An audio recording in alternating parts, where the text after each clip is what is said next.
இதையெல்லாம் தாண்டி ஒரு ஆள் வந்து விஜய் கூட்டின அந்த கூட்டத்தில் முட்டை அடிக்கிறாரு இப்படின்ற ஒரு சம்பவத்தை நீங்கள் கற்பனை பண்ணி பாருங்களேன்.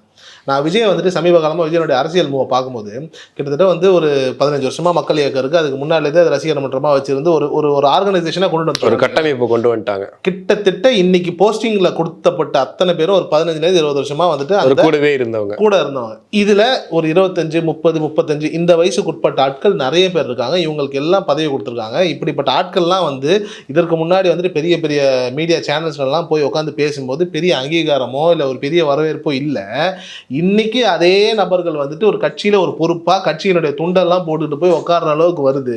மூத்த பத்திரிகையாளர்கள்லாம் பார்த்து வந்துட்டு தம்பி இதெல்லாம் ஒன்றும் இல்லைப்பா அமைதியாக இருங்கன்னு சொல்கிற அளவுக்கு ஒரு பொறுப்பை கொடுத்து ஒரு இடத்துல வச்சுருக்காங்கன்னும் போது இப்படிப்பட்ட ஆட்கள் தான் அந்த கட்சியில் இருக்காங்க. அப்படின்னும் போது ஒரு வெறி பிடித்த ஒரு பர்ஃபெக்டான ஒரு விஷயத்தை பண்ணக்கூடிய ஆட்கள்லாம் கட்சியில் தாவேக்கால இருக்கிறாங்க.